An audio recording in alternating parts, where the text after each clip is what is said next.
Okay, let's quickly go to our Hare Krishna Mataji. Hare Krishna Mataji.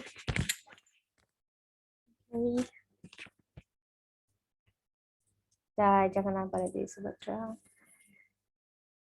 Namo Vishnu Padaya Krishna Prastaya Bhutale Srimate Bhakti Vedanta Swami Iti Namine. Everyone, Namo Vishnu Padaya Krishna Prastaya Bhutale Srimati Bhakti Vedanta Swami Niti Namine.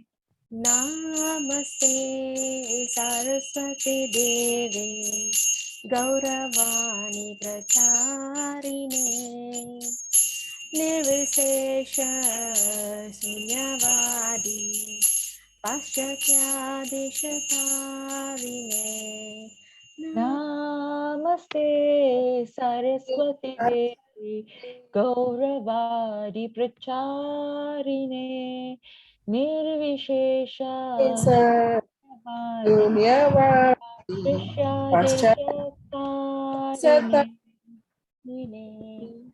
Jaya Shri Krishna Chaitanya Prabhu Nityananda Shri Advaita Gadadhar Srivasadi Gaura Bhaktavrinda.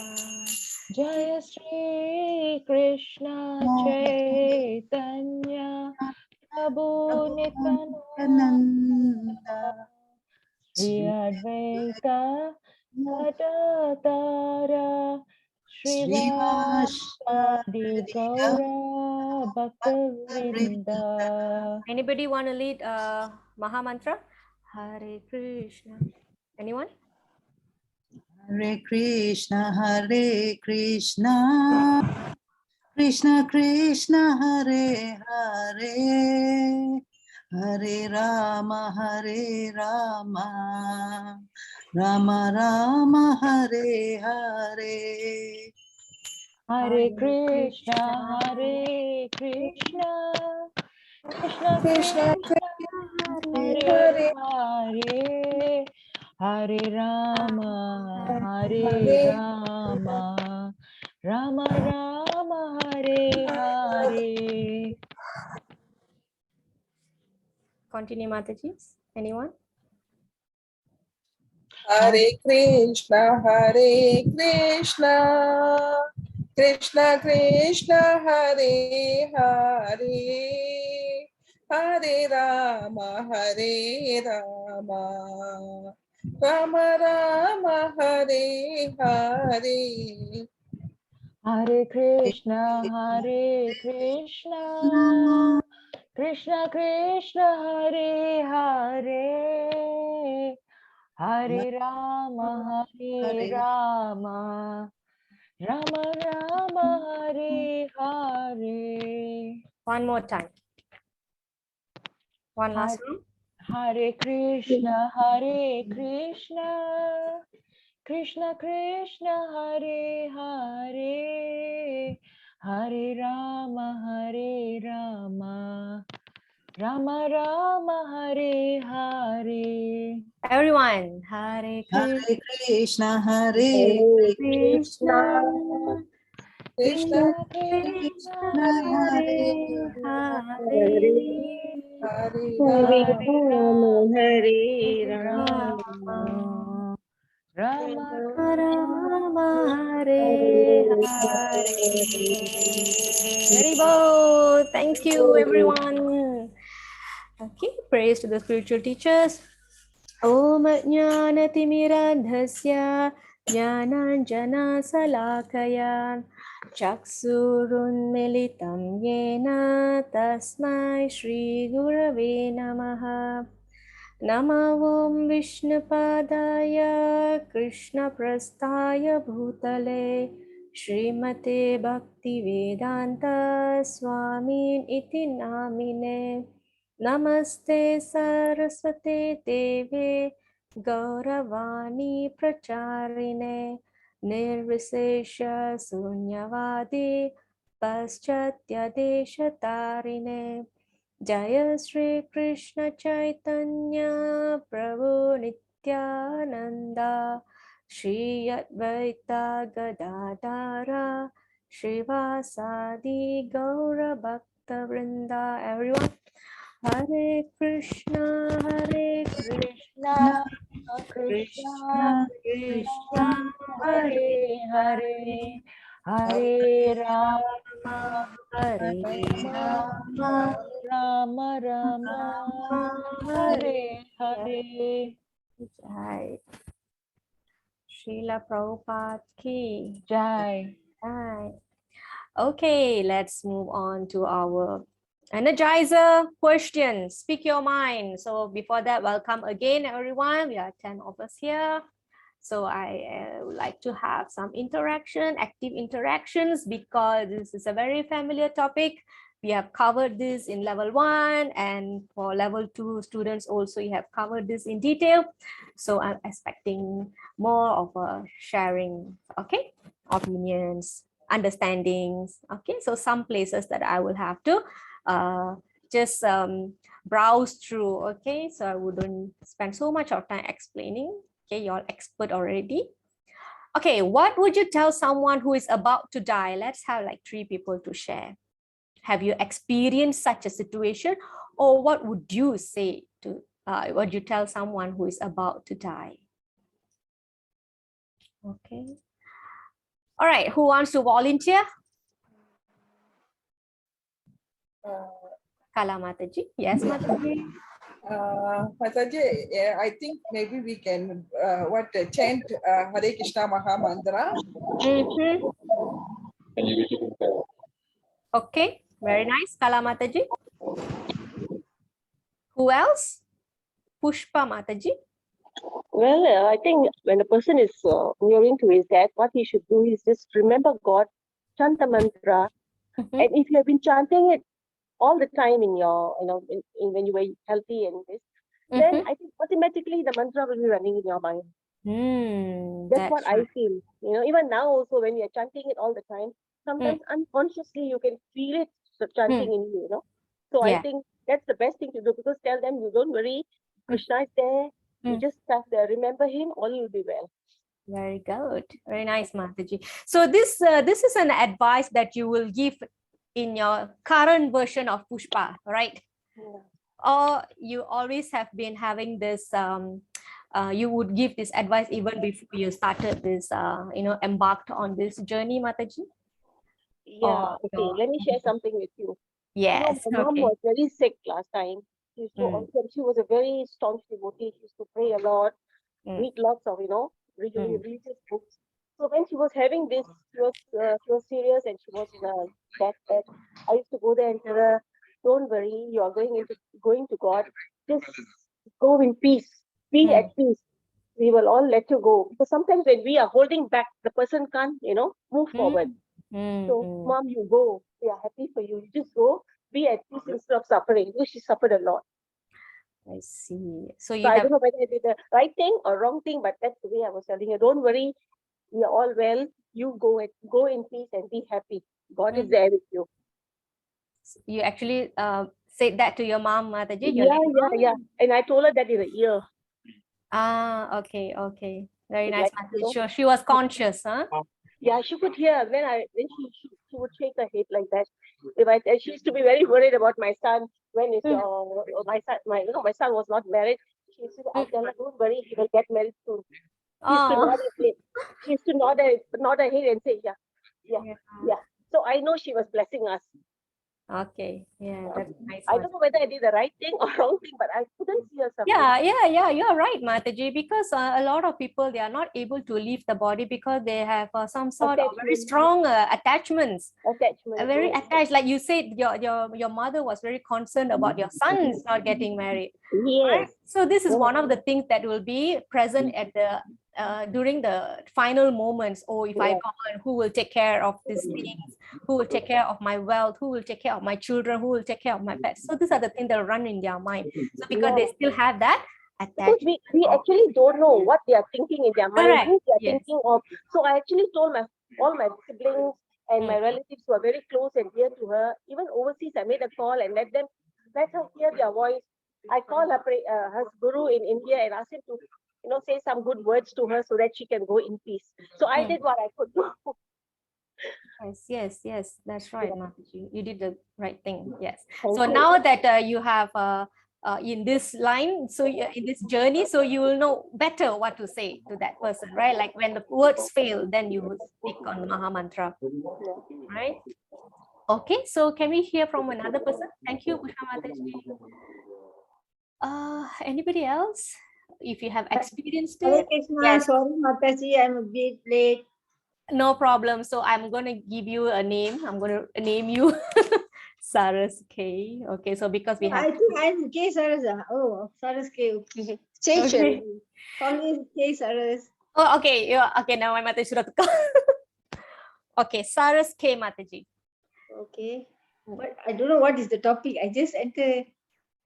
This is about what would you tell someone who is about to die? You can share from based on your experience, or what would you tell someone maybe moving forward? It can be anything, past or future. Have you faced this situation in the past, Mataji, where you are next to somebody? No, not at all. Okay, let's say you are in this situation in the future. So what would you say to that person?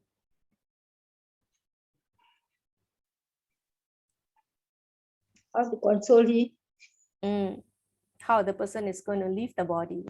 What would you? It's very critical moment, right? What would you tell them? Like earlier, Pushpa Mataji shared that when the late mother was about to leave the body, she said, "Don't worry, everything will be taken care of. So, you can move on to your next phase." So these are the things that Mataji was sharing. What do you think, Mataji? What is your opinion? What would you say? You're not ready? No, not ready. Ask somebody to answer first. Okay. Mataji, can I share? Yes, Mataji. Saras K Mataji now, is it? Oh, Yamuna. Oh, yes, Yamuna Mataji. Sure. So I lost all the people close to me at a very young age. So I was not into Krishna, and what I said was just don't leave me, and cried, and I love you at that time, maybe. But what I do now is I feel this is how I would like to repent, or I would like to pay back whoever funeral that I go. Even if I know a relative or friend, I just go and whisper to their ear. I just say Hare Krishna mantra, and I said, go peacefully and things like that. So because I couldn't do that for my loved one, so because I was too young, I lost my parents at a very young age. So sorry, Mataji. So it's okay. So now I do that. When I go to the funeral, I quietly go, whisper to their ear, and at the funeral, not when they're about to die, because I would not be there when they're dying. Yes. Unless I'm there, I would. But then at the funeral, I would say that. But then I know by then the soul has left the body. But that's me consoling myself. And okay, that's my. Yeah, so that's an improvement, Mataji, before and after. And of course, the soul has left the body. So it is said that the soul will be lingering around.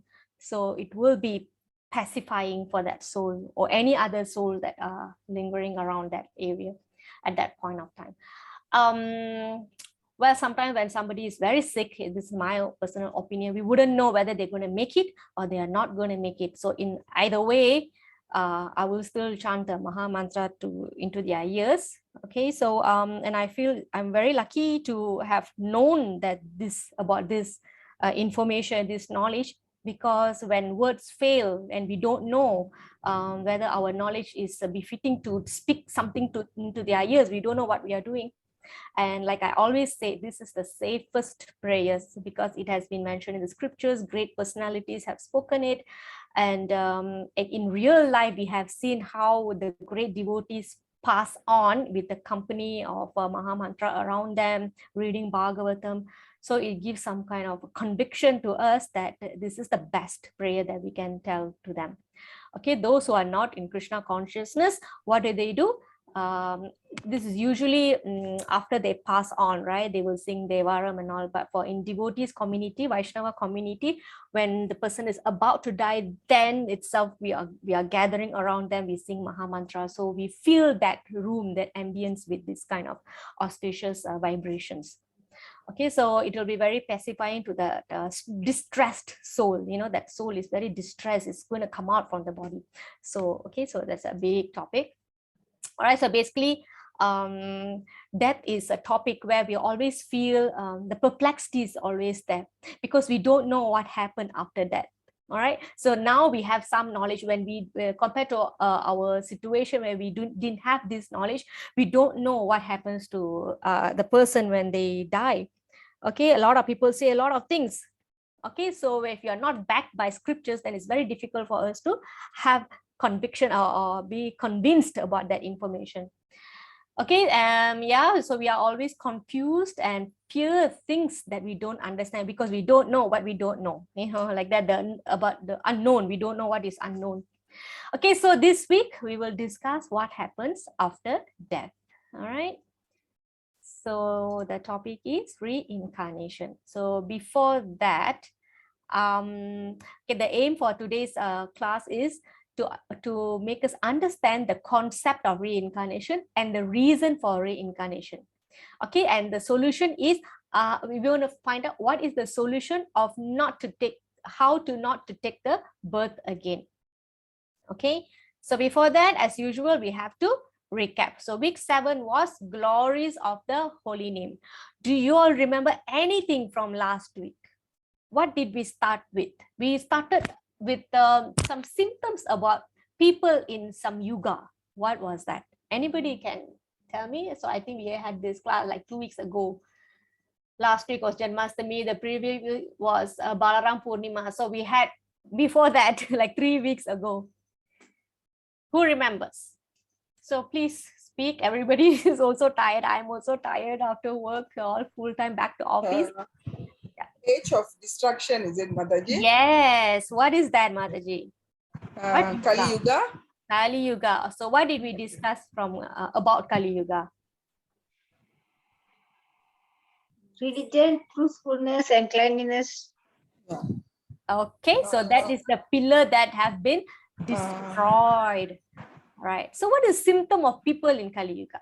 Defects of man in Kali Yuga. Can share some. They often quarrel, they're lazy, All right. Yes. they're misguided, and always anxious. Always anxious, always disturbed. What else? Destruction of life. Destruction of principles of religion.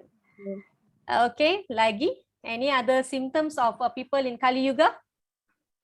Quarrelsome. Unlucky. Yes.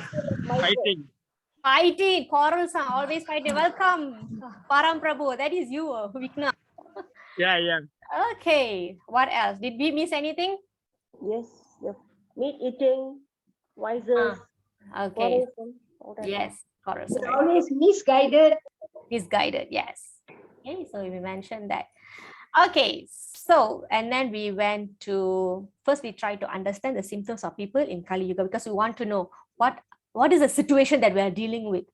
And then we have different dharmas for different yugas. This is called Yuga Dharma. Anybody can share something about Yuga Dharma? Right now, I'm not going to give any clue. I want to see what is your take on this Yuga Dharma. What do you understand by this term, Yuga Dharma? Is it the activities that they do? Yes. What kind of activity, Mataji? Meditation. Tetra yoga, they do yagam. Okay. Is that it, correct? Okay. So first we go from Satya Yuga. Satya Yoga, they do meditation, right? Meditation, yeah. Uh-huh. Meditation, sorry. And then Tetra Yoga, Yagam, Mm-hmm. Dwarpa Yoga, temple building, Temple building, deity worship, and and Chanting. Kali Yoga is chanting. chanting. Okay, so when we first, thank you, Mother, very good. So first, when we say Yuga Dharma, we need to understand that in different yuga, there were different method of self-realization. So we always want to define what is the situation that we are looking at. Okay, so all the activities, okay, the Maha Mantra chanting of Maha Mantra has been always there, but because people lived very long in Satya Yuga, they were it was very popular. They were meditated very long. Okay, because the actual meditation, you don't go for 5 minutes and come out, so it doesn't work like that. Okay, so by definition, Yuga Dharma means method of self-realization carried out in various yugas. And then we will go on explaining in Satya Yuga, this is the path of self-realization. In Treta Yuga, fire sacrifice, yagya. Dwapara Yuga, temple worship, temple building, deity worship. Kali Yuga, chanting of Maha Mantra. Okay, chanting of Maha Mantra is sufficient. Okay, and then we went to see Chaitanya Mahaprabhu's prediction in the scriptures. Okay, Chaitanya Mahaprabhu prediction in scriptures. What did Mahaprabhu predict? This is a bit hard, but let's see whether you all can remember. This is about a story of a Brahmana called Tapana Mishra. He was being ridiculed because he was not able to understand the technical things from scriptures. So what did Mahaprabhu tell him? Did Mahaprabhu say, oh, you have to study harder. Knowledge is very important. Scripture reading is very important. Sastras. Did he say that? What did he say? Yes, what did he say? He said, since both your parents are devotees, go and worship them. Because I recently read about that. Oh, I see. Is it Tapana Mishra Mataji? Yeah, if I'm not mistaken. Oh, okay. I don't know, maybe I got it wrong. Most probably I got it wrong. Maybe that's another story, but Yeah. the one that we had on the slide was different. Maybe it's a big story after that. Anybody else? How about this term? Hare Nama, Hare Nama, Hare Nama Kevalam. Halau Nasti Eva, Nasti Eva, Nasti Eva Garir Amritaha. Mahaprabhu predicted this. So what is that? What is that? To chant the Maha Mantra. Okay, why? There's something that Mahaprabhu mentioned. He predicted something. Anybody took down the notes? Okay, Mahaprabhu said in Kali Yuga, you can't achieve perfection of life just by being a bookworm. Okay, you can only attain salvation by chanting the holy names of Krishna. And then he mentioned this Hare Nama Hare. He didn't mention this. It was in Kali Santarana Upanishad. Okay, in this age of quarrel and hypocrisy, the only means of deliverance is the chanting of the holy names of the Lord. There is no other way, no other way, no other way. So when something is mentioned 3 times, that means it's really, really important. It's really stressed. Means that information is very stressed. Okay, so and then we went to conversation between Lord Brahma and Narada Muni. So Narada Muni was asking question to Lord Brahma, which is the best mantra? Okay, and this is how the importance of holy names in Kali Yuga was given to us through Lord Brahma. Okay, Lord Brahma said, these 16 words especially meant for completely destroying all the contamination of the Kali, yes. Okay, to save oneself from the contamination of Kali Yuga, there is no alternative in all the Vedas except the chanting of this 16-word mantra. Okay, so that answers point 4 and 5. Okay, importance of holy names in Kali Yuga. Why chant Hare Krishna? And we have so many reasons, like it awakens the love, it kills, it destroys all the sins. So we had so many reasons. So you can go back to your PDF and just run through the benefits of chanting. Okay, last one is why chant 16 rounds of Hare Krishna. So this one I have prepared a slide for you all. Somebody can read. Somebody's mic is noisy. Is it mine? Pushpa Mataji. Okay. Okay, can we have somebody to read why 16 rounds? Okay, before that, Well, our one mala has 108 beats one round. So those devotees are initiated, which means they have accepted a guru. So they will make a promise during the yagya, initiation yagya, that I will chant 16 rounds of Maha Mantra every day. So you have to time 16 times 108. That many times of mantra they have to chant in a day. But Haridas Thakur was chanting 300,000 of names. So we are not able to do that in this modern life. So Srila Prabhupada has reduced it to 16 rounds. Okay, so why 16 rounds? So let's have somebody to read. could I read, Mataji? Yes, K. Sarus Mataji. Ah, one round means 1,728 names, and 16 round means 27,648 names. Now that's the average number of breaths an average healthy person takes in 24 hours. So for each breath, one name.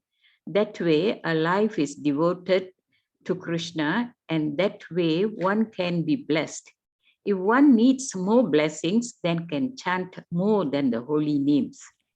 It was actually that one was to chant 64 rounds each day, which takes close to 8 hours, as one must try to chant 100 crores, 1 billion names in his life to be eligible to be Krishna in Golok Vrindavan. But our founder Acharya Srila Prabhupada, when he saw that in this age it is not possible for us to do so that much, he reduced it to 32 rounds each day. Still, when devotees were complaining on it, he said, okay, chant a minimum 16 rounds, no less, which takes around 2 hours. So it's special mercy of Srila Prabhupada, who has fixed minimum 16 rounds to be chanted daily, preferably in early morning hours, as that time is in mode of goodness. Okay, thank you, Mataji. Mataji. So this is the explanation for the 16 rounds. It was initially 64 rounds, all right, and then reduced to 32, and then right now we have 16. So generally, we will encourage everybody to gradually increase your round. Okay, so you have been following Gita Gyan since when? March, was it? Was it January? When was the latest batch, Mataji? Kartini Mataji, when was your level 1? Anybody I think remember? April, Mataji. April, huh? Okay. So if anybody has started chanting in April 1 round, okay, then maybe the next month you want to increase to 2 rounds. So like the April, May, June, July, August. So like this, you try to look back and see if you have increased your round gradually. Okay, you don't have to like shoot up so high, you know. So gradually you will adjust your schedule, your morning routine, you gradually reduce it. So you turn back. Okay, you increase gradually. So that's how you will ultimately reach 16 rounds. Even the 16 round is minimum 16 rounds. Some are chanting more. I think Tachayana Mataji is chanting more. So like this, it's very inspiring to hear from people how they are increasing their chanting. Okay, all right, so that's about a recap, baru recap of Indonesia. Okay, so now we are entering our topic for this week. So what is that 3 questions that a human asks? Do you all remember? First lesson in spiritual life. First question. Param Prabhu. What are the 3 questions? What is the first question? Anybody there? Who am I? Who am I? Okay, let's go a little bit further. Okay, what is the next question? What is my purpose in life? No. Purpose in life, very, very wide, Mataji. Straight away we go to the problem.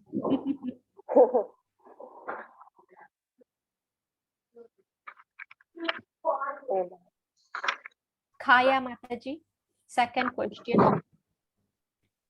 I also thought the same, Mataji. Purpose of life. Okay, one more I think is, what is your mission? Bukan. No? No. That what is my purpose? What is your mission? Same, right? Same thing, yeah. Ah. Very important, you know. We have this thing bugging us almost every day. I think was the last you asked us, I remember the last, before all this function, you said, who is God? Okay, that's number 3. What is missing in between?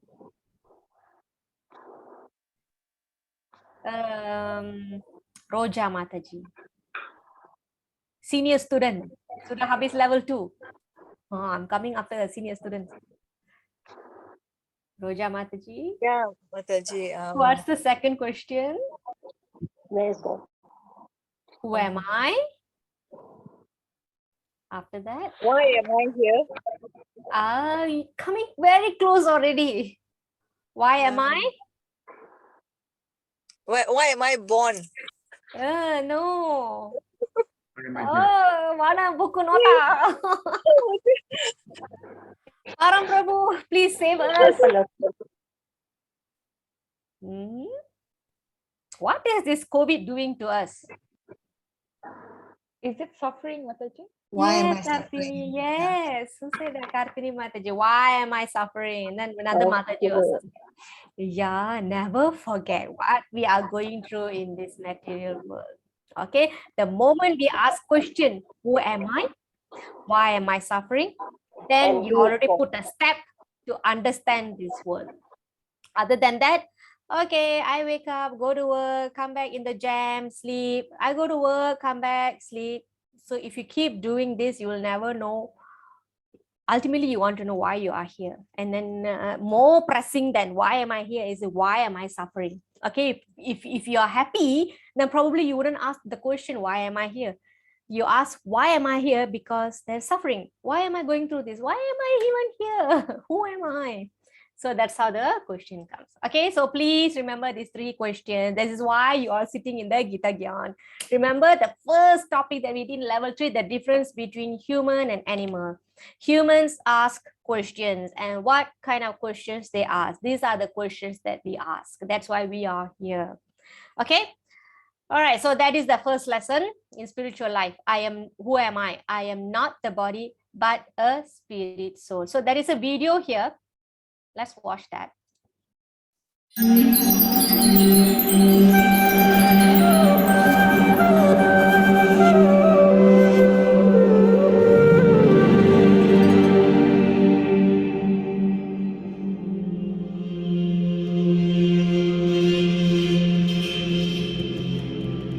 German philosopher Arthur Schopenhauer, in his book Parerga and Paralipomena II, states, "Were an Asiatic to ask me for a definition of Europe, I should be forced to answer him, it is that part of the world which is haunted by the incredible delusion that man was created out of nothing and that his present birth is his first entrance into life." Reincarnation, the idea that we return in another body after the death of our current body, has fascinated people throughout history. Wisdom traditions all over the globe, throughout most of known history, have considered reincarnation as an integral tenet of their worldviews. Even pharaonic Egypt, polytheistic Greece and Rome, Taoism, Zoroastrianism, and a global potpourri of ethnic shamanism and tribal beliefs accepted reincarnation. Considering the overwhelming global acceptance of reincarnation, it is no wonder that Schopenhauer considered the European disbelief in reincarnation as an incredible delusion. With the global expansion of European colonialism, disbelief in reincarnation spread to the West and the westernized parts of the world. Still, even today, 1/3 of the world population believes in reincarnation. And interestingly, even in the skeptical West, a significant number of eminent personalities have always accepted reincarnation.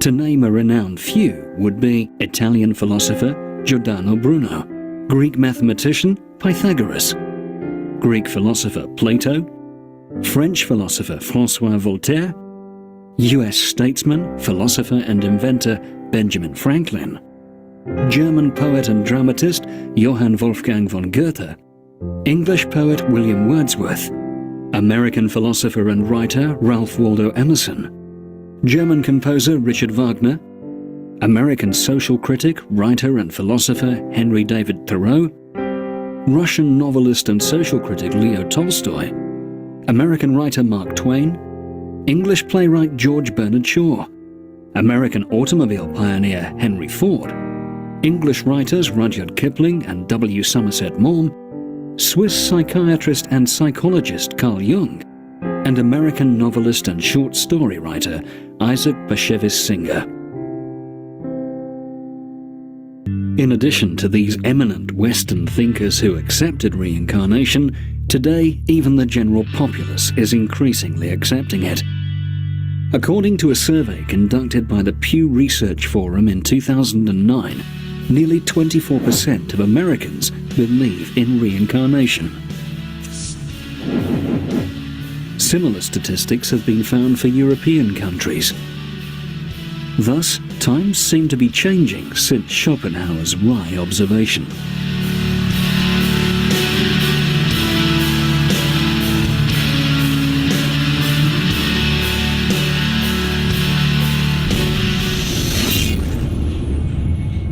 Okay, so this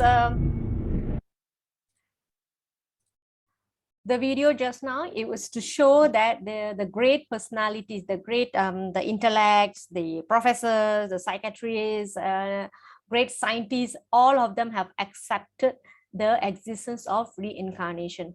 Even although some faiths, okay, some religions, they do not believe in reincarnation. The only thing that they accept is that once after you die, you have to wait for the judgment day to come, and then you will be brought back alive and you will be judged based on your acts throughout your life. So until then, you all have to wait. So this is certain religions teachings. But for us, we take birth, all right? So we take incarnations again and again. Now, this information, right, about body is mentioned in an Upanishad called Shariraka Upanishad. Okay, if you all have remembered, I have mentioned few times that there are Upanishads like annexures to the Veda, the 4 Vedas. So it is one of the 108 Upanishads. Shariraka Upanishad is about body. Sarira means body. So Upanishads means is the philosophical aspect of the Vedas. Okay, the Vedas will have different mantras, different aspects, stories and values and things like that. And this Upanishad section is the technical knowledge of that Vedas. Okay, so Shariraka Upanishad. Okay, so basically this Upanishad talks about what constitute what is the elements, what is the body made of. So the body is made of how many elements? How many elements? The body is 5 made elements. 5 elements. What are they? Earth, water, fire, Mhm. air, and ether. Yes, very good. Okay, so the Sariraka explains that whatever that is hard in any living body, it's the essence of earth. Whatever is fluid, that is essence of water. Whatever hot in our body, it's the essence of fire. Whatever moves in the body, it's the essence of air. And the openings or pores of the body is the essence of cosmic space or ether. Okay, so this is how it dissects. This information is a lot. If you want to find in detail, you can go and find Shariraka Upanishad. But I have done searches for level 1, level 2, and level 3. I have not found Shariraka Upanishad as it is the book. It's not on the net. It's not available. But what Krishna has given is the essence, the condensed version of whatever that we need to know from the Shariraka Upanishad in chapter 13 of Bhagavad Gita. And he also mentioned about this body, how the body reincarnates in chapter 2. So that is the beauty of Bhagavad Gita. So I always mention that, why I mention all these Upanishads and Vedas every now and then, because there are information, wide information in the Vedas and Upanishad for those who have time to go and read. But for a lot of people, we do not have time, and you'll never know whether the book is reliable or not. All right, so that's why we have this condensed version. The entire Vedic tree has been condensed. The cream of it, Krishna has given in Bhagavad Gita. So if you want more information, yeah, you can go and read this. Otherwise, you can also read Bhagavad Gita and you get about the same important information. Okay.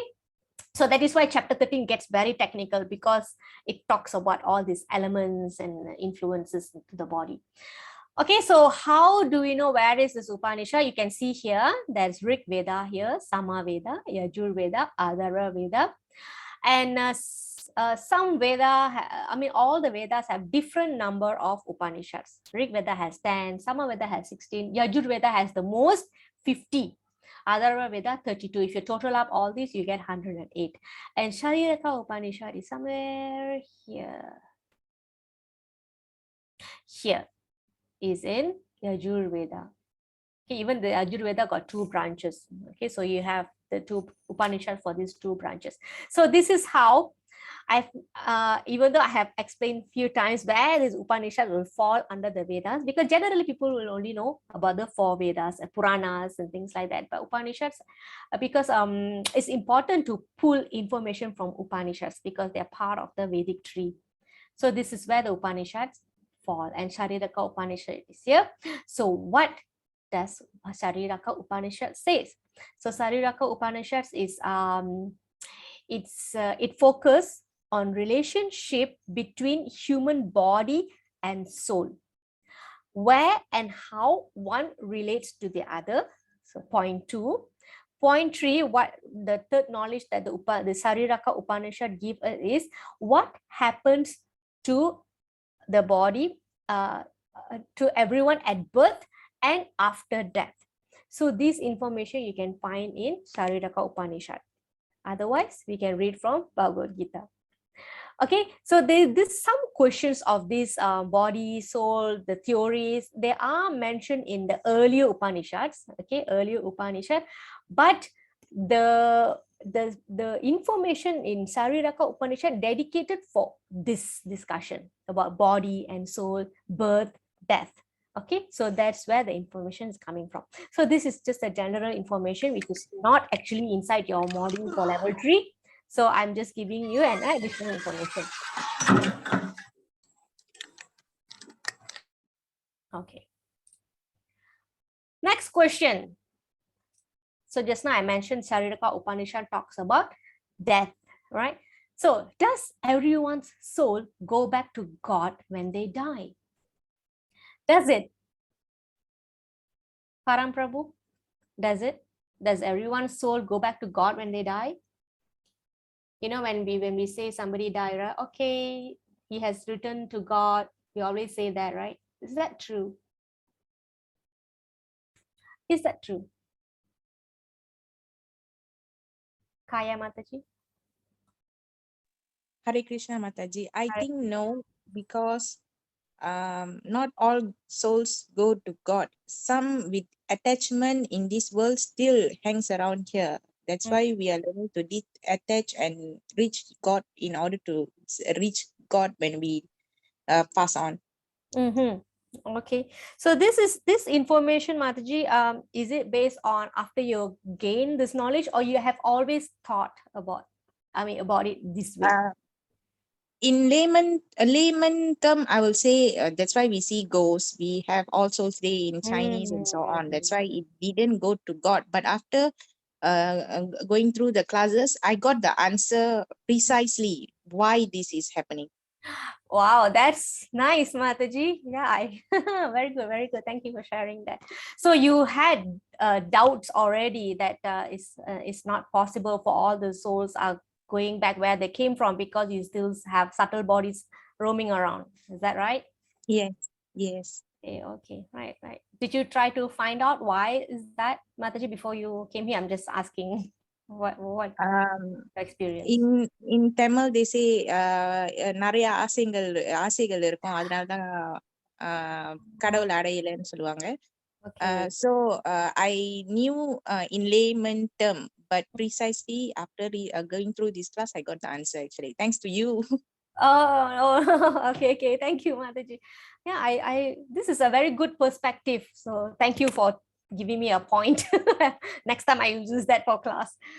Okay, so that's right. Kaya Mataji said, not necessarily, not everybody's soul go back to Godhead, because that's why the subtle bodies are seen roaming around. And okay, let's hear from another person. How do you relate the knowledge that we got from Bhagavad Gita to this question? Kartini Mataji, please share. Hare Krishna Mataji. Yeah, I hope it's not a very difficult question. No, I don't think everyone's soul goes back to Godhead when we die. Okay, why? Because they say at the time we die, like what we think. If we think of Krishna, probably we can go back to Krishna. But if we think, I'm going to miss my family, or like, I have like so much of unfinished business, probably our soul will be like lingering around because of the attachment or the material attachment that we have. Okay. At the present moment. That's right. Okay, attachment. Okay, thank you, Mataji. Let's hear one more person. Rajina Mataji, is it convenient for you to speak? Kush Mataji is not here.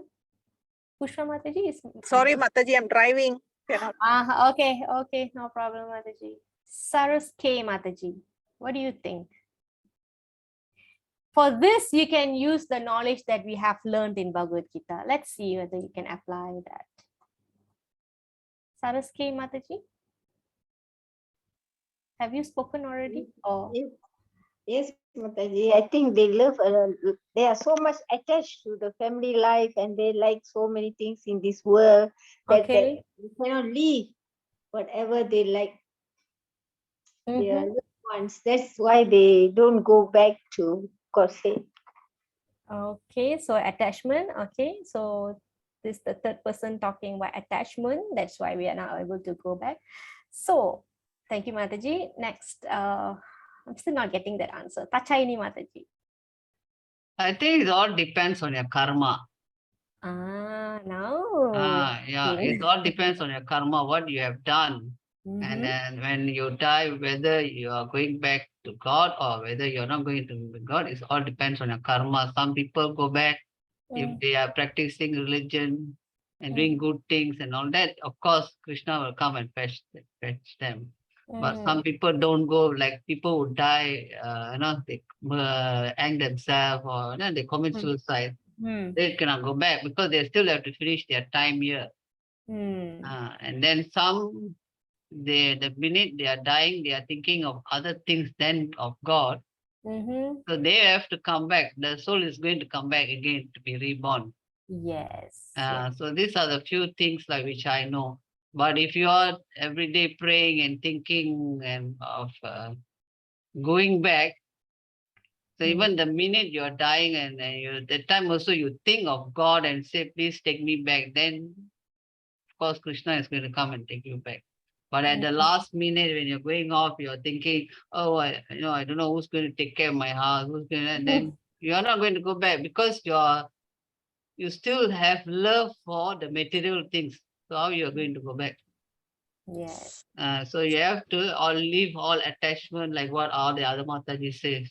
When there's no attachment and you feel it's time, you went back to God, I don't want to take birth again, then you're sure you'll go back to God. Right. Thank you, Mother. You all are wonderful teachers. I hope you all are sharing this information to everyone. You all really can speak. Okay, so now we want to hear from somebody. 2.13. I forgot. Who did I? Pushpa Mataji. So, Pushpa Mataji, are you ready? I read first, huh? Okay, yes, Mataji. As the embodied soul continuously passes in this body from boyhood to youth to old age, the soul similarly passes into another body at death.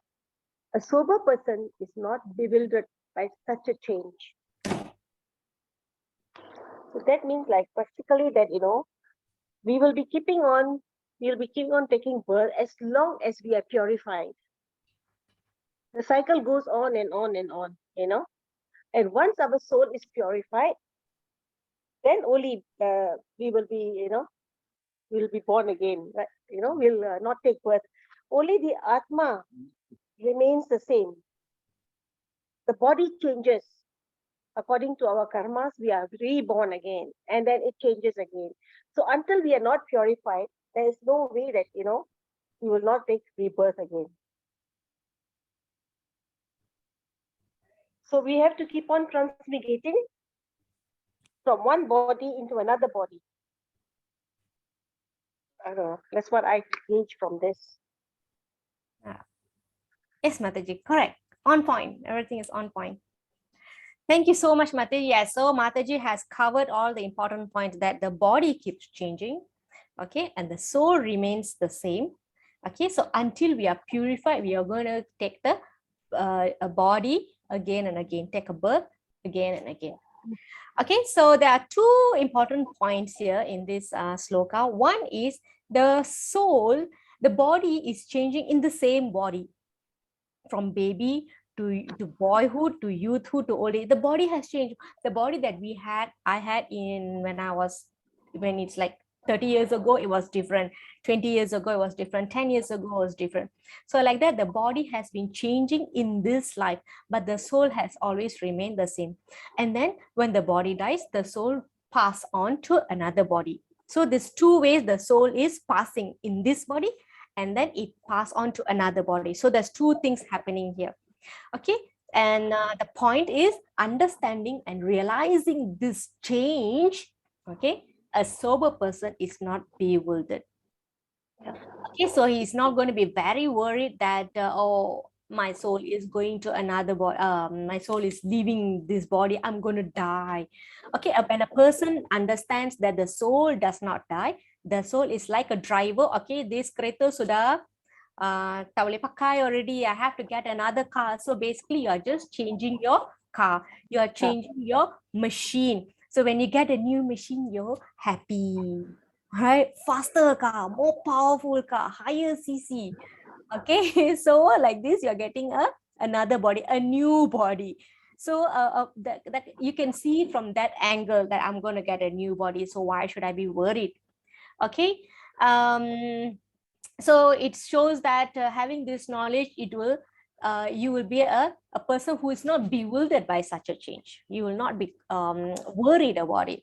Okay, so this is an important instruction to take home. Okay, so this verse we have covered in level 1, and for the level 2 students also we have covered this. Okay, so what happens here? Somebody's mic. Thank you. Okay. So there's something called incubation period. So what happens to us why we have this disease of taking birth again and again? So there is something called incubation period. The moment you come into contact with a person who is diseased, okay, you already contracted that virus, but it takes some time for it to manifest, that the qualities to manifest, the symptoms to manifest in your body. Okay, after a certain period, then the disease will come in full swing. You will start getting the symptoms, right? So that's how typically a disease works, right?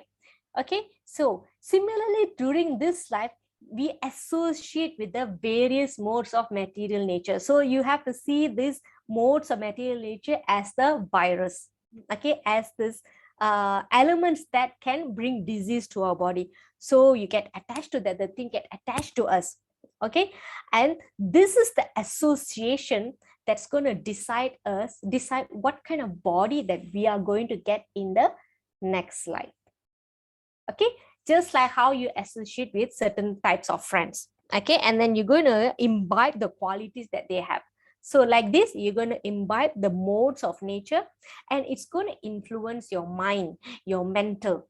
all right, and then it will form a kind of desire, or the kind of body, the form, the shape, the quality, all right, the nature of the body that you're going to get in your next life. Okay, so this is all strictly under the laws of nature. So everyone is controlled by these laws of nature. Nobody is independent. Everybody is dependent. Okay, but out of ignorance, we think that I am a free bird. Nobody is actually a free bird. Okay, so we are not free. We are imagining that we are free, but we are completely under the laws of nature. So conclusion is our next birth will be decided according to our Karma. What is that? Karma. What is karma actually? How do you say that in English? Good deeds. The deeds that we do. Deeds that we do. The things that we do, yes. Then you give example, sinful or pious, good deeds or bad things. Okay, so this is how you put your points in a flow. Okay, our next birth will be decided according to our activities. So activities means general work. Okay, and that gives you karmic reactions. It could be bad, it could be good, it could be sinful, it could be pious, whatever it may be. If you have done good things, then you have to come back to enjoy your good credits. If you have done bad things, then you have to come and suffer the bad reaction. Okay, so now that we have understood that the body goes through change, the soul does not. Okay, and how the soul changes body, why the soul changes the body? Because we have attracted the virus of the modes of material nature, and influences our mind, our activities, which decides what kind of body we're going to get next, what kind of life you're going to get next, whether there'll be lots of enjoyment or lots of suffering. Okay, so this is karmic reactions. Now, let's talk about the kind of body that we're going to take. Remember the term that I use for the soul?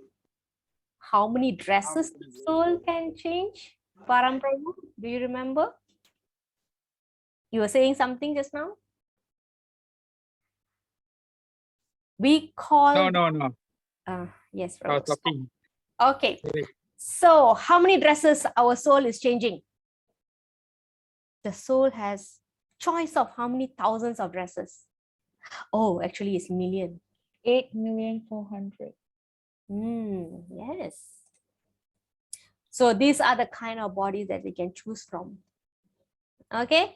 Jalaja Nava Lakshani, Stavara Laksha Vimsati. Stavara means plants. Jalaja Nava Lakshani, species living in the water. And then non-moving living entities such as trees and plants. There are also 1.1 million species of insects and reptiles, and there are 1 million species of birds.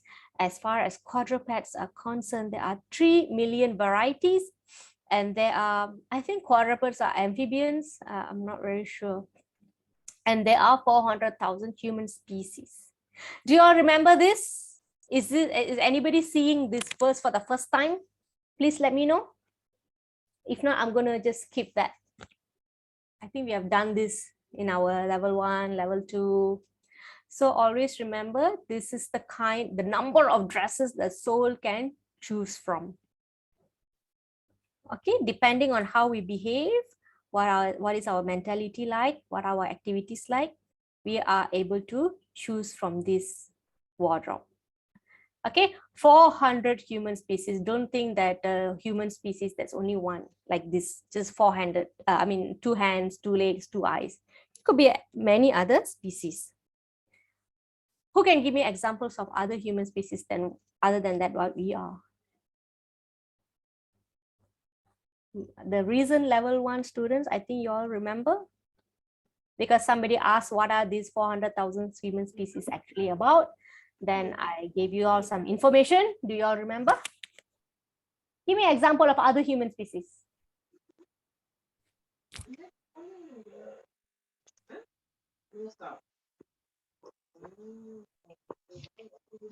Haribol, Hare Krishna. Please interact with me. Yes, Prabhu. Other than human species. Yes. Other I mean, human species. we are human species other than us, like two hands, two legs, two eyes, right? We are Like talking about lifespan or what?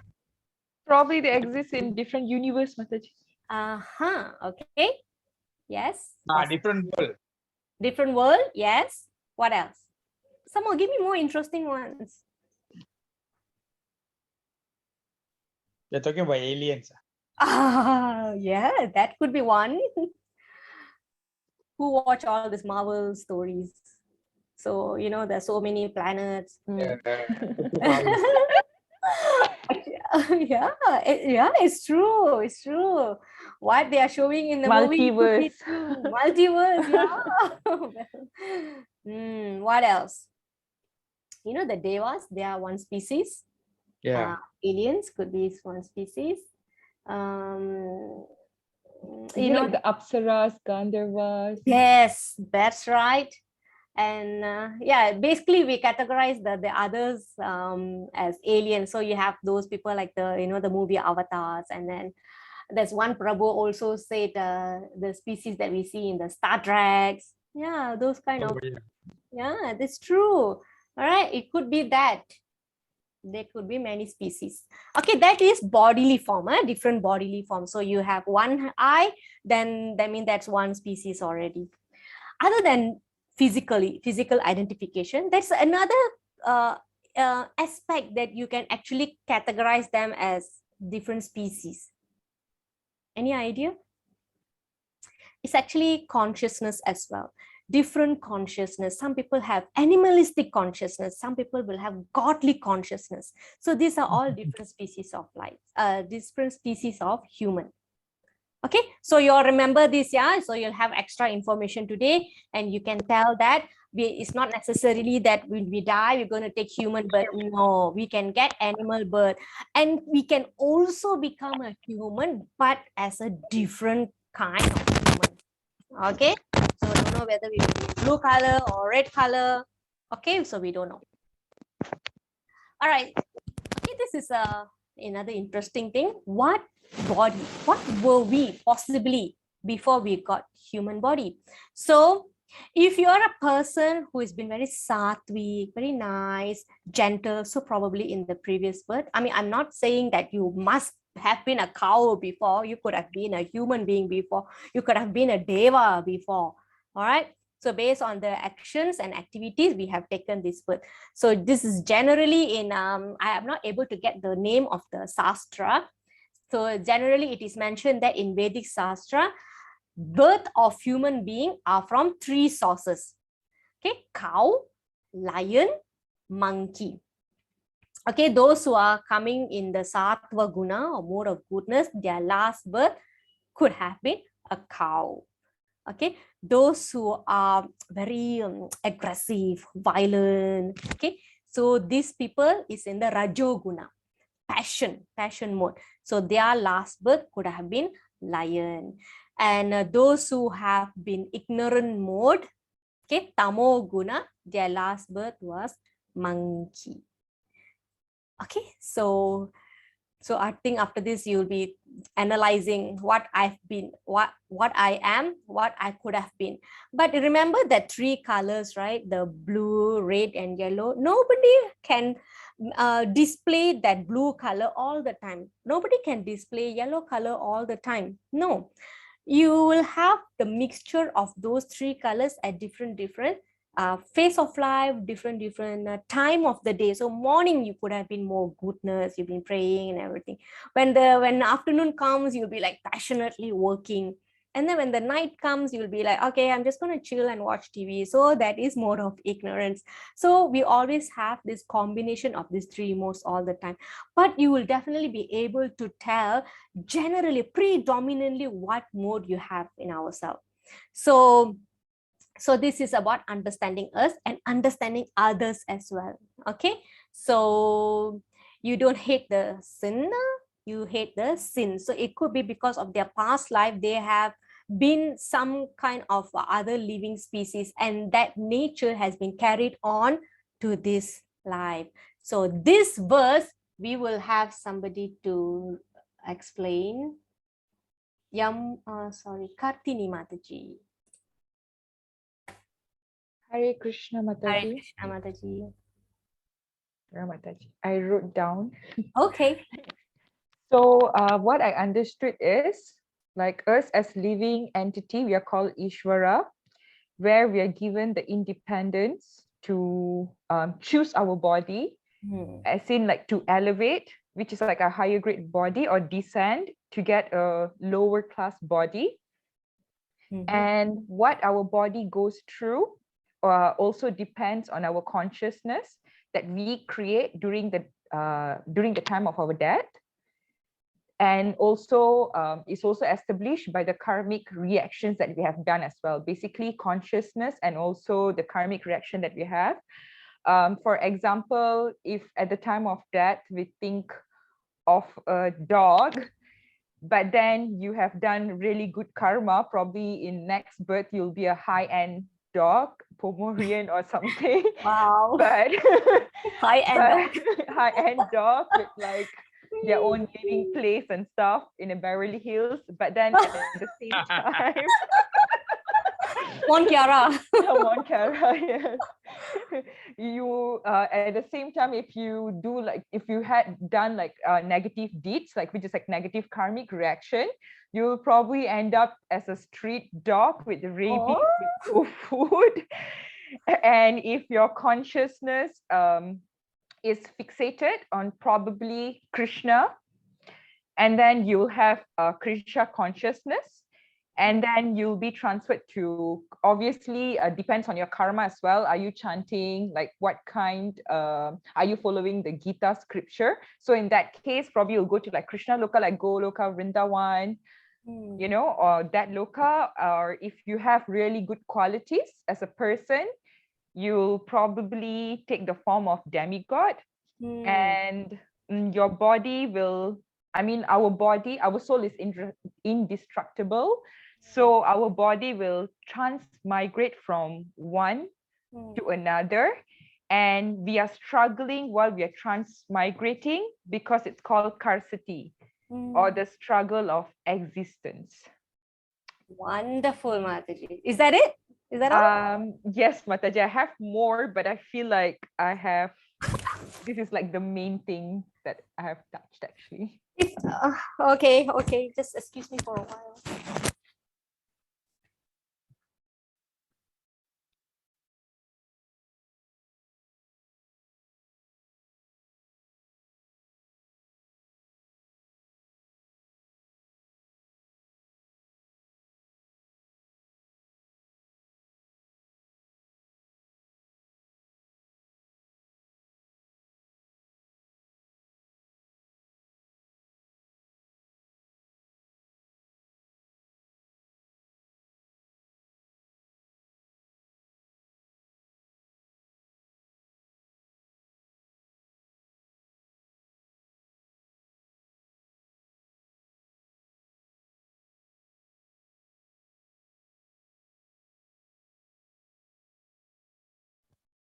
Okay, sorry for the commercial break. I've been visited by a bug, so I have to take care of it. Okay, yeah. So Kartini Mataji, would you like to continue since you still have something to share? So it's very interesting the way you explain. Oh, I see. Yes, can. Okay, then actually nothing much, Mataji. Basically what they are trying to say is like our consciousness, the real consciousness is known as Krishna consciousness. So therefore who keeps his consciousness clear, like as in Krishna consciousness, he will live a pure life. But then at the same time, if his consciousness is adulterated by some kind of like material mentality, and then even though he's in Krishna consciousness, but he's still in a materialistic kind of like state of mind, his corresponding body might be different, but then it's not necessarily that he'll get a human body. He can get like any different forms of body. So the purest thing to do is keep our mind pure, and just focus on Krishna consciousness. Nice. Yes, thank you, Mataji. So you have explained it very nicely. Okay, so this verse is talking about the conceptions that the impressions that we carry from our previous life. All right, so we may have animalistic thinking, like I mentioned, or very nice sattvic mentality and thinking. So this is carried on to the next slide. So based on that, you will be given certain ears, certain kind of eyes, certain kind of mouth, certain kind of senses. You will probably have a certain sense that is very strong and very dominant, like you may, if you it is mentioned that if you have very strong attraction towards a great smell, fragrance, then you'll be born as deer, so like that. So if you are more into like eating, aggressive, violent, you probably will be getting a body like a tiger or lion. So because you enjoy having that kind of activity, all right. So God is the karmic reactions is like, it's very kind that, okay, you like to do this, right? So I will give you this facility so you can have natural claws, natural canine teeth, then you can enjoy these activities. So it's like that. All right, so you see here, the living entity, thus taking another gross body, obtains a certain type of ear, eye, tongue, nose, and sense of touch, which are grouped about the mind. He thus enjoys a particular set of sense objects. So this whole thing, it's called transmigration. So the cycle goes on and on and on. Okay, so the living entity goes from one form to another. So if you love to sleep, then probably you'll be given a body of, what do you think? What kind of body you will get if you love to sleep? A sloth. Sloth. Bed. Yes. What's that, Prabhu? Bed. Bed. BD. Bed. B-A-T. Bat. Oh, okay. Bat likes to sleep. Yeah. Is it? Okay. Bear. Anything else? Any Bear? other? Yeah. Which bear sleep for a very long time? Which bear? Winnie the Pooh bear, honey bear. Oh, Winnie the Pooh. Hibernate. Polar bear, right? Hibernate, you can sleep for 6 months. Yeah, but during the winter time only, right? Winter, they sleep. Yeah. Yeah, very long. Yeah, they sleep very long. So you'll be given a polar bear. Okay, this is just an example. Okay, because, okay, how does this happen? How do you get this next body? What is that recording your activities? Karma. Okay, so who's recording all that? Chitragupta. Chitragupta recording? There's somebody else in the body. It's not Chitragupta. With our Paramatma.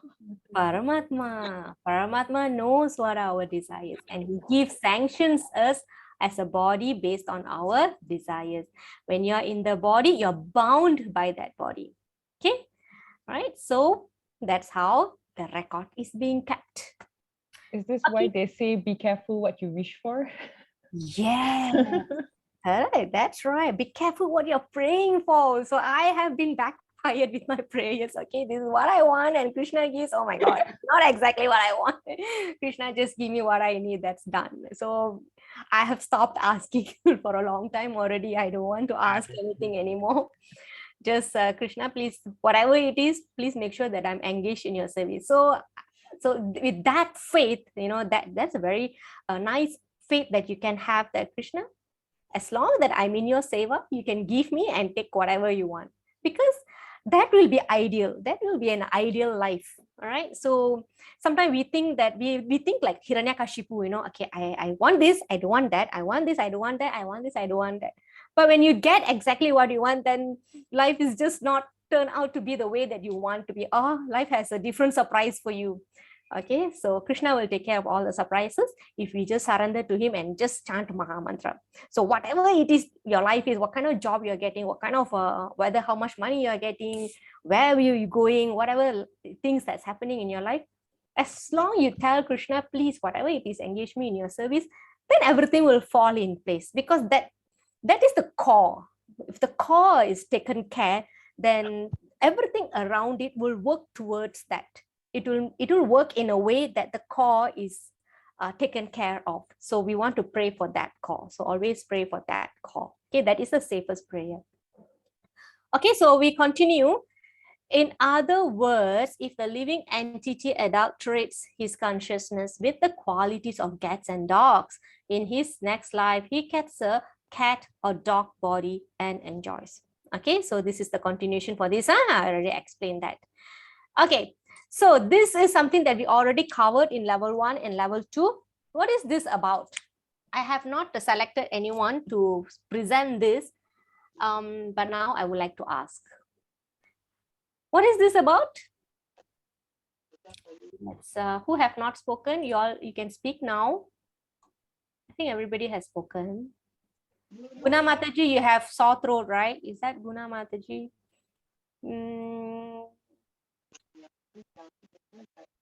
Anybody else who like to speak? What is this? NDE, OBE, what is this? What is this? Mataji, Sen Prabhu, Param Prabhu, do you remember anything?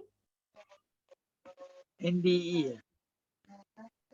NDE means near death experience. OBE is out of body experience. Okay. So this is about death lah. Okay. What's happening here? I think the person is already dead and going up, right? Ah, okay. And then what happens to him? So he will experience out of body. Yeah, out of body. All right. Usually what happens to this kind of people? They will go to the world they are supposed to go. And then they come back. The next body. Right? That, yeah, okay. So there's two things here. Near death experience means like in the emergency room. All right, when they're doing the, what do you call that? Anybody, any doctors here? What do you call that? You give the shock treatment, right? So the soul will go out and then it will come back. And then what is that, Prabhu? Defibrillator. D, yeah, DE, yeah. Yeah, so he will say, oh, I just went out of the emergency room, out of the hospital. I saw this, I saw that. Suddenly I was pulled back. And usually they will say that they have seen a white light. Generally, that's why they say white light. So this one, I read some research papers. Generally, they'll say they see white light.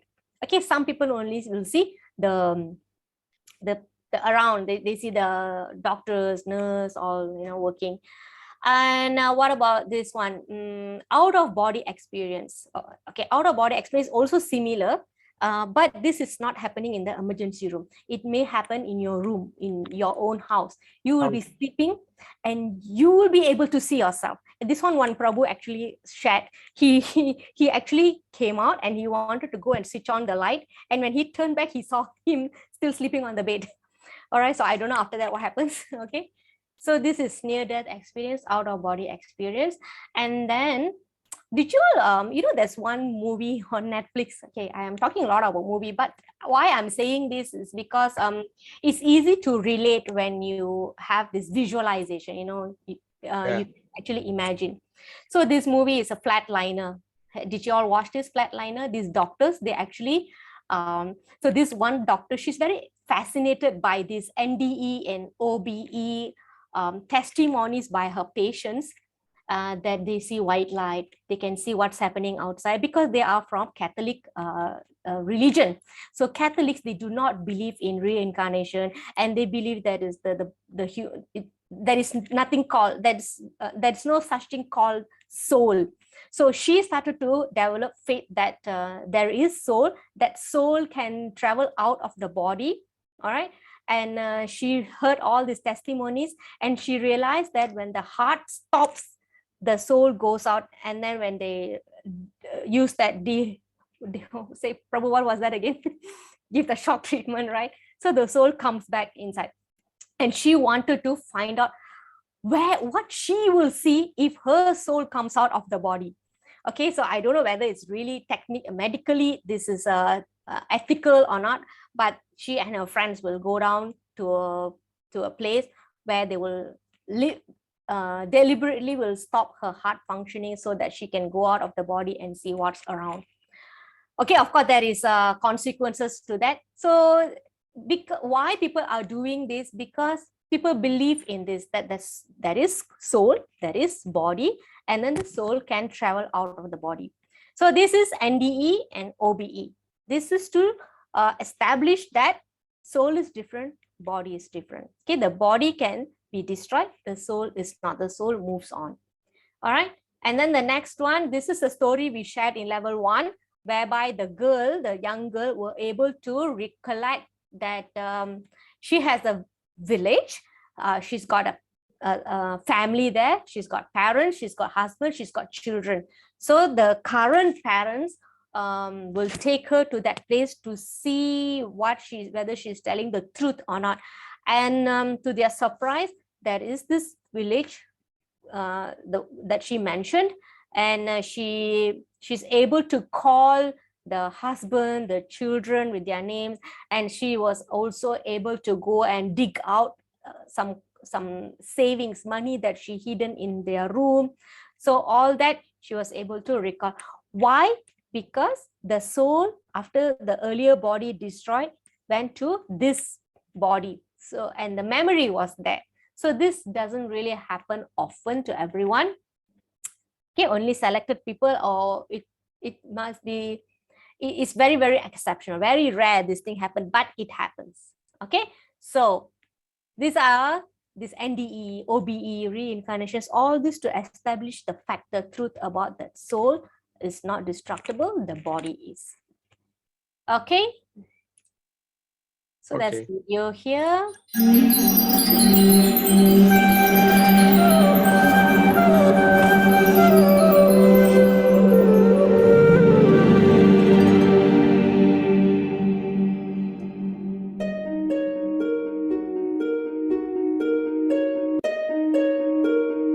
Let's consider the 4 areas of scientific studies which strongly point to reincarnation. 1. Hypnotically induced past life memories. 2. Spontaneous past life memories. 3. Near-death experiences and out-of-body experiences. And 4. The phenomenon of consciousness. Let us consider the first, hypnotically induced past life memories. When trained hypnotists help people to recollect their past going back to their childhood, infancy, and earlier, research has shown that more than 90% of all hypnotizable persons furnish memories that indicate previous lives. The past life is accessed through accessing the subconscious. And because subconscious has all the memories, perfect memory bank, from the time we started our journey as a human being. Let's turn to the second, spontaneous past life memories among children. I worked with several children. They all remembered their last life. It was amazing. And then when they go to school, they sort of get brainwashed and forget it. Only later, 20 or 30 years, should they experience some spontaneous memory or undergo hypnotic experience, do they remember? But my experience with children is up until they go to school, almost all of them had some glimmer and could tell me what they were, who they were, and what they did in their past life. Let's move on to the third among the scientific evidences for reincarnation: near-death experiences, NDEs, and out-of-body experiences, OBEs.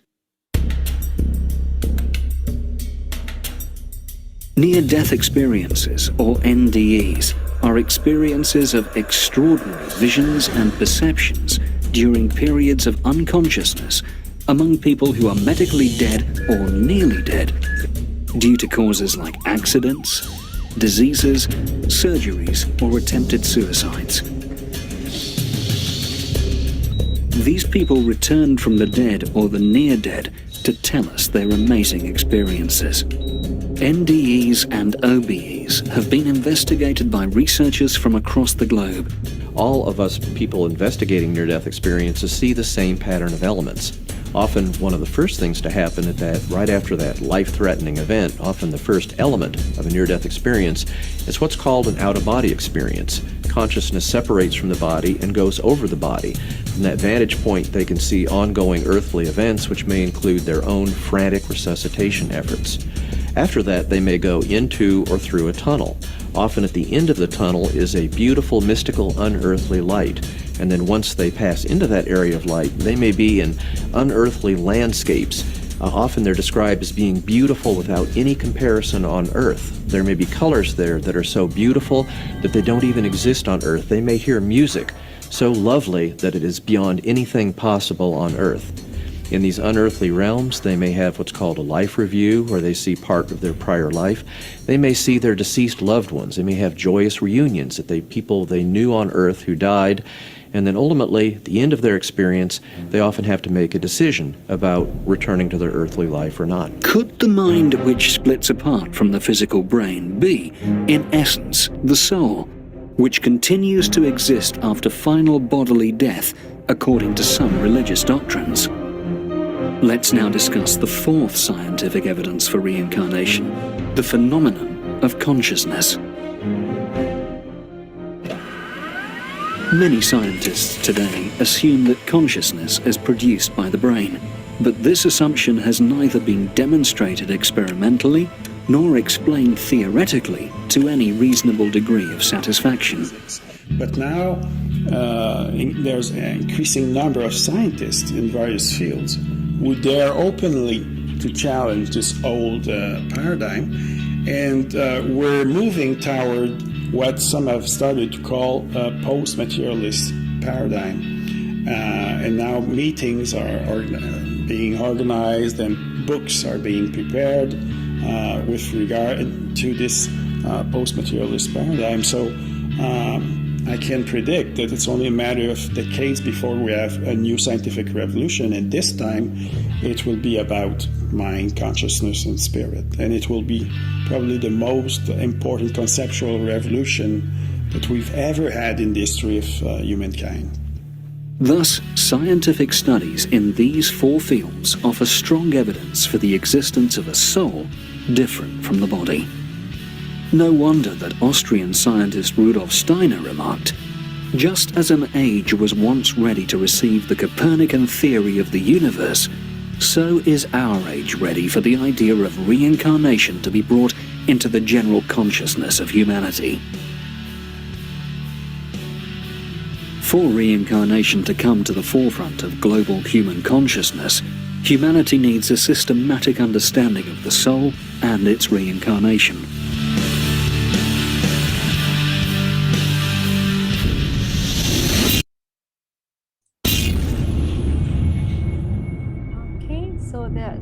So very interesting various ways that reincarnation can be proven. Okay, all right, so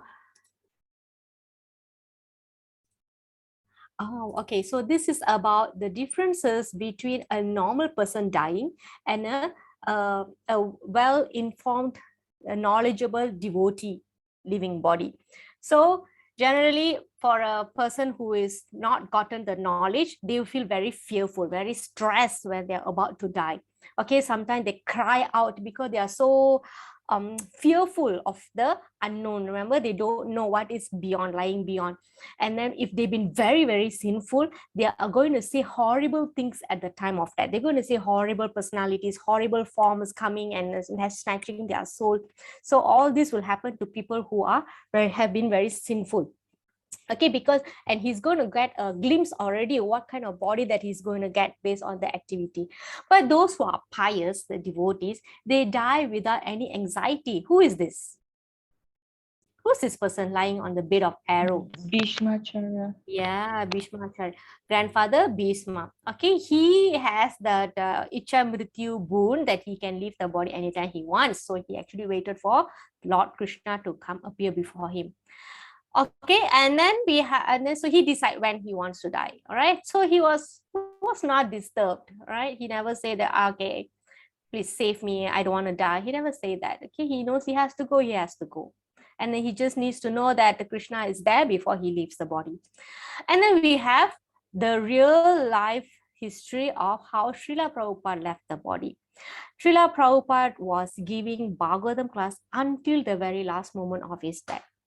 Okay, because he knows this is the ultimate. This is where everything lies. Okay, this is the goal.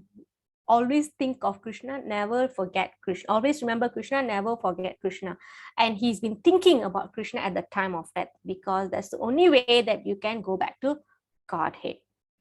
Okay, and now so when a devotee who's not able to speak, not everybody can do like Prabhupada. Even we had Bhakti Tirtha Maharaj who was also performing kirtan and classes when he was about to leave the body. And towards the last moment, the disciples gathered around and they were chanting and doing kirtan. Okay, so that will accompany them. So the devotees know that the soul will move on to another phase. Okay, so Krishna will shelter them. So you devotees are dying and the non-devotees are also dying. So what is the difference? Who can tell me what is this difference? What is the difference between these two pictures? One picture, the cat has a rat in its mouth. Another picture, the cat has a kitten in its mouth. What is the difference here? Both also in the mouth of the cat. Yeah, one is caring, one is killed. One is carrying, one is killed. Yes. So in the mouth of the cat, for the rat, it's very fearful because he knows he's going to die. Okay. Yeah. For the baby, he knows that he's being protected by the mother, so he has no fear. So that is why, even though Lord Nrsimhadev was very fearful form, Hiranyakashipu was very fearful, but Prahlad Maharaj was not. Okay, so that is the difference. And then the kitten will think, oh, my mother is carrying me, so I am safe. But the mouse is feeling that, oh, now I'm going to die.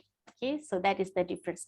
So the difference between a devotee and a non-devotee is the feeling that they have at the time of death. It's just like the kitten and the mouse. Okay, do not think they are, the fact is that they are dying, all right? But the way they are dying is not the same. They are not dying the same way. The bodily process may be the same, but the mental situation is different.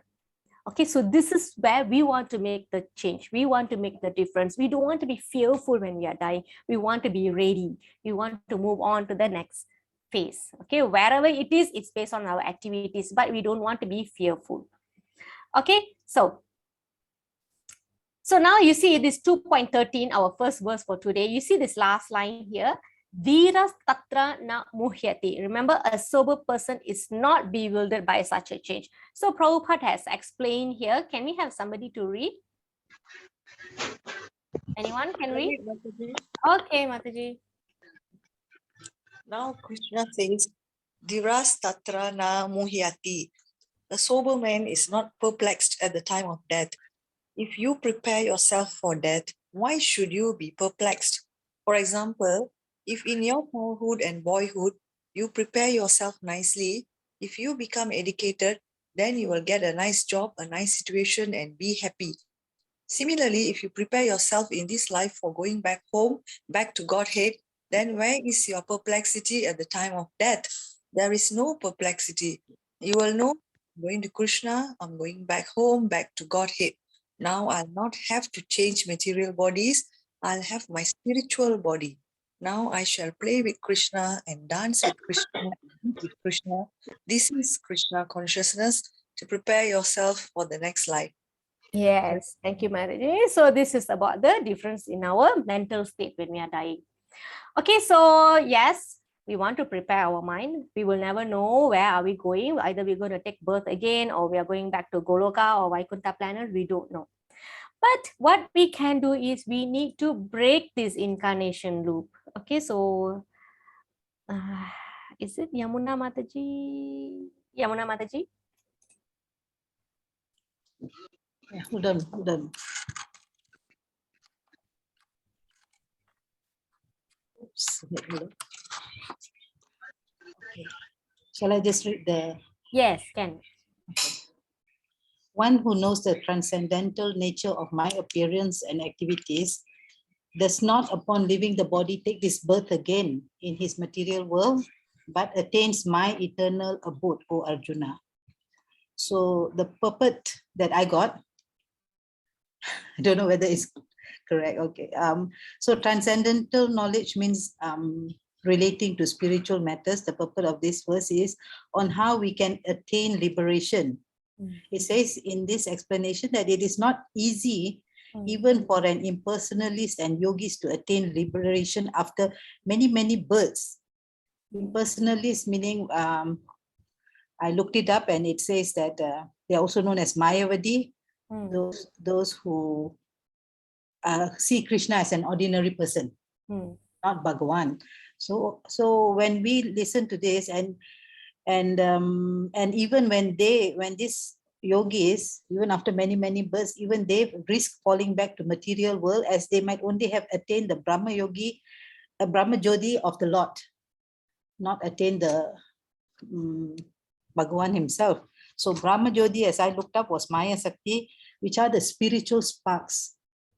It's the spark from Bhagavan, not Bhagavan himself.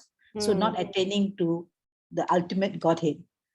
So when we listen to this purport and we are looking at now, how would we, human with so many, we are not perfect, and how are we going to attain liberation? Maybe it's almost impossible for us. But by the mercy of Lord Krishna, he says, the unalloyed devotee, the pure devotee can still attain liberation if he understands with conviction that although the Lord has many, many forms and incarnation, the one that I looked up was Advaitam, Achyutam, Anandim, Anandarupam. He has many, many forms, but they are still one, and it's Bhagavan. So if the devotee believes with full conviction, then he has a chance to attain liberation. Another way is the devotee should also accept the truth on the strength of the Vedas and not waste time on the philosophical speculation. One should therefore cultivate Krishna consciousness with faith and knowledge, and in this way attain perfection. And the analogy that's given in the purport is quite cute. It's like looking at the outer surface of the honey bottle instead of getting the nectar itself. So that was the one that attracted me. So he says that it's how we don't interpret Bhagavad Gita on the surface, but to delve into it and to actually believe it with full conviction. So that's what I got. Thank you, Mataji. Hare Krishna. Okay, thank you so much, Mataji. You shared a lot. Very nice. Okay, so this is all about breaking the reincarnation loop. Like Mataji explained, even the great yogis and impersonalists, they are also not able to break this loop. Okay, because they have not actually tasted the honey from the bottle. What they're doing is trying to taste it from outside of the bottle. So you will never achieve the full success. Okay, it will take very long time. Okay, or may not be successful at all. Okay, so how to break this loop? Krishna says, constantly hear about him, discuss about him, expose ourselves to this information. And that's where he says this, one who knows the transcendental nature of my appearance and activity. So whatever all the stories and pastimes and leela, so we are not saying that for fun, not just because, oh, Krishna is so cute, Krishna is so beautiful. Yes, that's all. Yes, that's true. But in that process, he's telling us when we put effort to know the transcendental nature of his appearance and activities, upon leaving the body, we will not take birth again in this material world. But if we don't come back to material world, where do we go? We have to find a place to go. So Krishna said, they will attain my eternal abode. Okay, so Krishna's pastimes, they are both cute and sweet and relishable and beautiful and everything, yet it has a higher purpose to that, because we can go back to him. Okay, so that's why we know that we are not same as him. Our appearance is different, his appearance is different. Our appearance is because we are taking birth due to our karmic reaction, whereas his one is either he just ultimately he comes for his pleasure, or he wants to please his devotees. Okay, he doesn't really have to come, but he comes ultimately for his pleasure, his own pleasure only. Okay, not because he's got karma or he's got some duties and responsibilities to fulfill. No such thing. Okay, so this is the breaking of that reincarnation loop. Okay, so will this knowledge of reincarnation make any difference to you in your life? Okay, so can we have two person to share? What do you think? Saraske Mataji? So now that we have learned about reincarnation in detail, will it make any difference to you in your life? Saraske Mataji? Yes, yes, Mataji. Yes, how is it, Mataji? What is your take from this class today?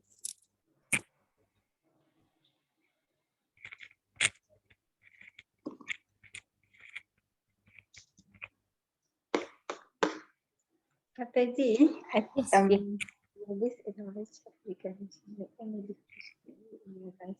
Yes, yes, it makes much difference. All the while I'm not chanting, to tell the truth, I'm not chanting 16 rounds.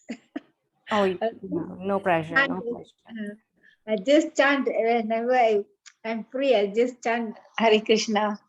Chanting, and I find so much differences going to happen in my life if I keep on chanting Hare Krishna in future.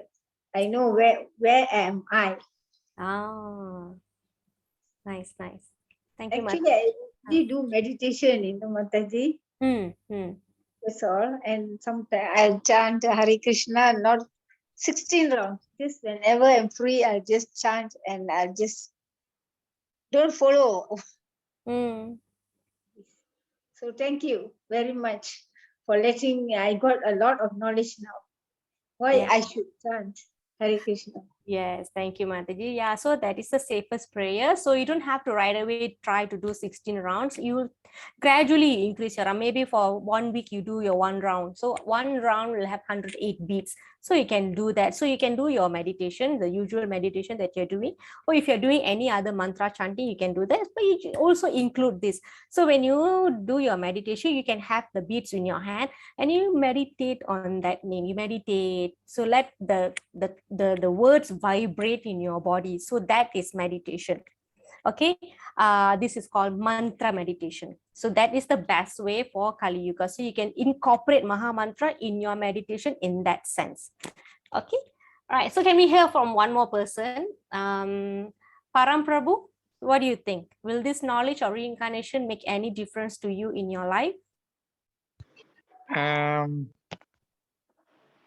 There compared to what you have been thinking. Even yogi cannot cancel the chain, right? So that is how difficult it is. So we have to believe in it first and foremost. Yes. Otherwise, nothing moves, right? Correct. Yes. So Krishna is saying that impersonalists, they will eventually reach me, because there's one verse Krishna will say in Bhagavad Gita, they will eventually reach me. But when you take bhakti, it's very fast. Yeah. So you can take a way, you can take KTM commuter, but if you take MRTs, it's probably faster. It's like that. Yeah, I understand. Shortcut. Okay, thank you so much, Prabhu, for sharing. Thank you for the knowledge given. Thank you very much, Mataji. All glories to Srila Prabhupada. Okay. Okay, so we are starving. So this is starving. This is remember this cage story, yeah?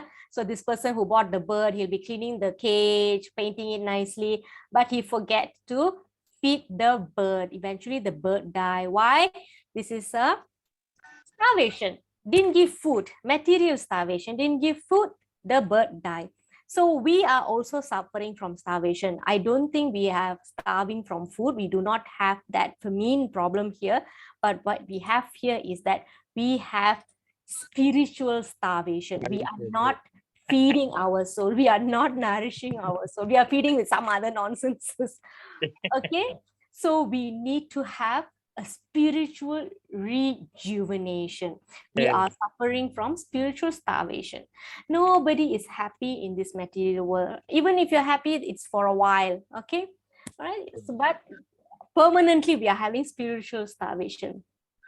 So that's why even in the developed countries like the Westerns, they have enough food, they have enough residence, luxury life, enough material enjoyment. Still, why are they becoming hippies? Why they are taking drugs? Why are they entering the schools and shooting everybody? Why? What is wrong with these people? Right? Why? Something is not right. So they are spiritually not contented. They are not satisfied. That's why they go and do harming everybody. They go and do a lot of abominable things.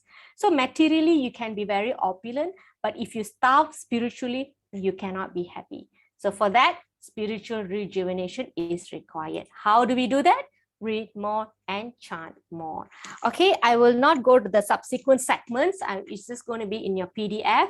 Okay, so there is some video also. I will share that in the group. Okay, it's 9:45 already, and I know it's Friday after working hours, everybody will be tired. Okay, so any questions about our topic today? Anything you want to share, any feedback? You wanted to share something that I did not cover? I can learn from you all also. Okay, so I guess that's about it. You all have good dinner. If you all haven't had your dinner, I'm also hungry. So next week, I don't know whether we will have class. If possible, if I'm not going to my parents' place, I think we can have class. If not, we will see the following week. Next week, Sunday, we have Radhastami. So I'll keep you all posted for any service. Kartini Mataji, you're going to Vrindavan, right? Kartini Mataji. Yes.